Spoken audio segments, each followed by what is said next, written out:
This is Mrs. Palmer Quay with the second video for Module 10. This video talks about concentration, and in particular, molarity and dilution. Concentration really is a measure of how much stuff is in something, and we use the words concentrated or diluted to give a sort of a general sense of how much stuff is there. Concentration also in this particular example is pertaining to solutions, though there are other ways that we measure stuff that are not necessarily solutions. So on the far right of this lineup of cups, we have a very concentrated solution of red dye. It's very, very dark. There's a lot of red stuff in there. And on the far left, we have a very diluted solution of red dye. There's not much there at all. But the words concentration or concentrated and diluted are kind of general. They don't put any numbers with it. They're not very specific. So we have other ways that we measure concentration that use numbers.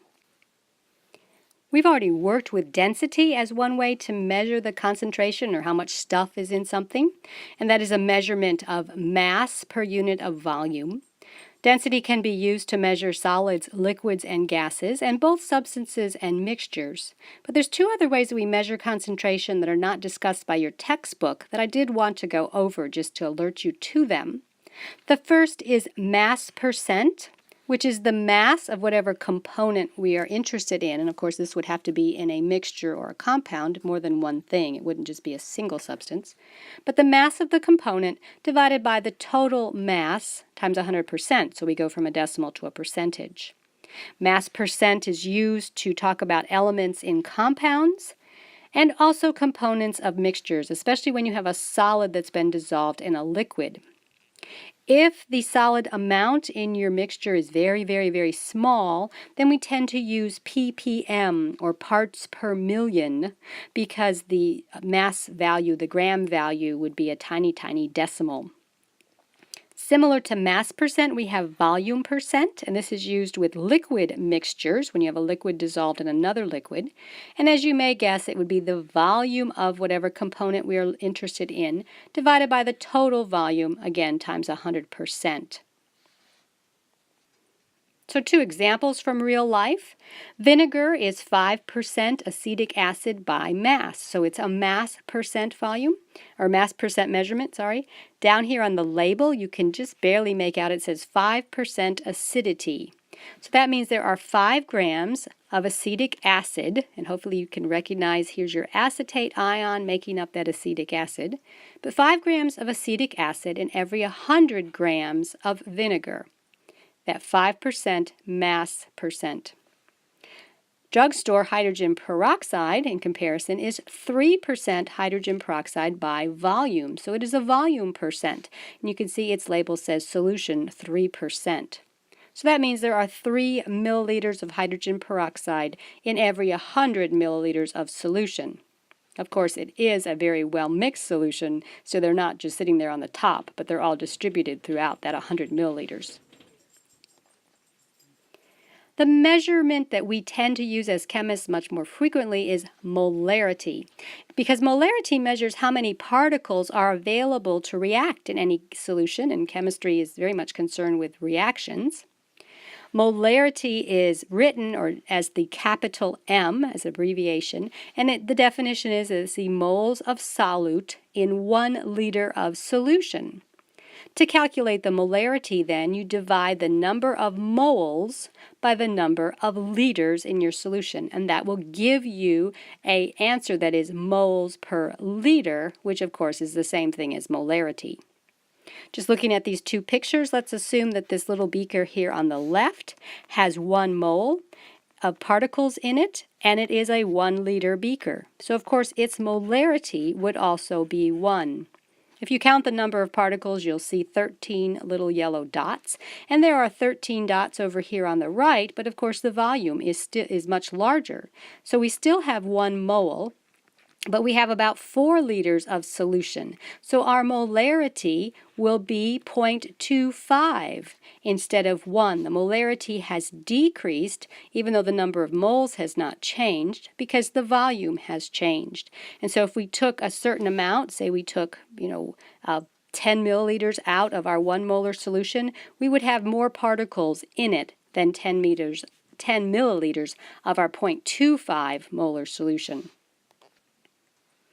You're going to be doing math problems with molarity, so I want to run through a few in this video to get you ready to do your own calculations.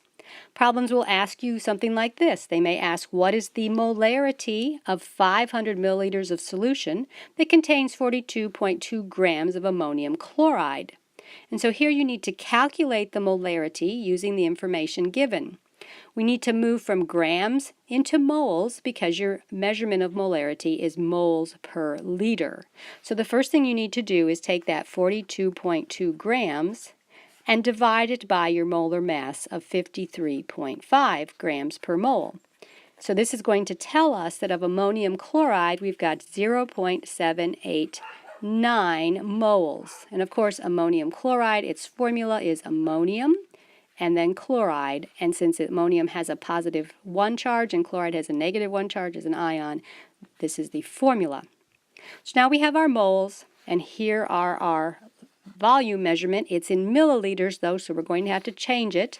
So we'll take our 0.789 moles and we have to divide it by how many liters you have to get the molarity. So 500 milliliters, what is that in liters? Well, it is 0.5 liters. And so now we're set up to solve for molarity, moles divided by liters. We do the math on the numbers and discover you have a 1.58 molar solution when you have 42.2 grams of ammonium chloride in 500 milliliters. Sometimes the problems have you to rearrange the formula just a bit. This one asks, how does a chemist prepare 3 liters of a 0.25 molar solution of potassium permanganate? So here you need to use your formula that tells you the molarity is the moles over the liters, because we know the molarity, 0.25. We don't know how many moles, that's what we're going to need to figure out, but we do know how many liters, 3 liters. So if you go ahead and set the problem up, plug in the numbers, and solve for x, you will see that we need to have 0.750 moles. Because molarity, you can take molarity and just rewrite that as moles per liter, and you'll cancel out your liters and you'll be left with moles. So then if we take our 0.750 moles and multiply it by the molar mass of our potassium permanganate, which I've given to you is 158 grams per mole, then that gives you the final answer of 119 grams. So you would need to take 119 grams and put it into whatever measuring device you would be using and add enough water until you reached 3 liters. Because these grams are going to take up a little bit amount of space and you don't know how much space they're going to take up. So you need to put them in your container first and then add your water until you reach your final destination of volume. Another common calculation that is done with molarity are dilutions. If you add more solvent to any given solution, you don't change the moles, but you do change the volume, so you end up changing the molarity. For example, we have a solution on the left that has 0.005 moles in it in 0.1 liters or 100 milliliters of solution, with a little graphic showing you about how many iodine or iodine molecules that is per any, like in 10 milliliters of water or 10 milliliters of solution. If you add more water, you're going to dilute it. You're going to spread out those iodine molecules over a greater amount, and so you're going to also then decrease your molarity. You're going to take your molarity from 0.05 down to 0.01. You're going to dilute your solution. In order to figure out exactly how much liquid you need to add or exactly how much dilution will happen, we have a handy little formula, which you will need to memorize, that says the molarity of your first solution times the volume of the first solution will equal the molarity of the second solution times the volume of the second solution. So let's do this problem. What is the new molarity of 100 milliliters of 2.0 molar HCl, or hydrochloric acid, is diluted to 500 milliliters of volume? What's its new molarity? So we know we're starting out with a 2.0 molar solution. and we have 100 milliliters of that. We're going to end up with some unknown molarity, that's what we're trying to solve, and 500 milliliters in volume. So we would just be solving for X, and you'd find out that you would have a 0.40 molar solution of hydrochloric acid if you took 100 milliliters of your 2.0 solution, molar solution, and diluted it, added enough water to equal 500 milliliters. Here's another dilution question. How would a chemist make 800 milliliters of a 0.5 molar nitric acid solution from a highly concentrated 16 molar stock solution of nitric acid? So again, you're going to be thinking about the molarity of the first solution times the volume of the first solution, giving you the molarity of the second and the volume of the second. The molarity of our first is going to be 16 molar. The volume is what we're going to try to figure out. The molarity of the second, we're going for 0.50 molar, and we know we want 800 milliliters. As long as you have the same units on both sides of your dilution equation, you don't have to turn them all into liters. You can leave them at milliliters. They will cancel out. So that's a nice little shortcut. You don't have to make everything liters. If we go ahead and solve for X in this problem, we will find that there are 25 milliliters of the 16 molar stock solution of nitric acid needed to make 800 milliliters of 0.5 molar nitric acid. We're not going to be able to do this in class. We don't work with highly concentrated acids in our situation, but if we were to do it, this little illustration on the right shows you how it's done.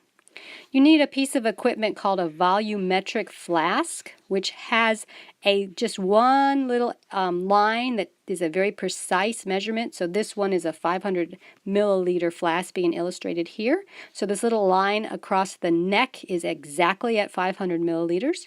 You would put in your concentrated solution, your 25 milliliters of nitric acid in this case, and then add enough water so that it fills all the way up to the line.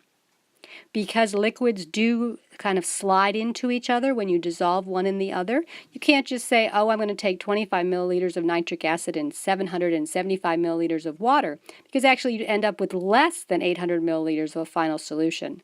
So to get your dilutions perfect, you need to add water to an end amount, and you don't know exactly how close it's going to be to it would not be something you could add together, but you have to go ahead and do it experimentally to get the most accurate results. So this finishes up what I want to say about molarity and dilutions. Hopefully you feel a little more confident about going out and doing those problems on your own.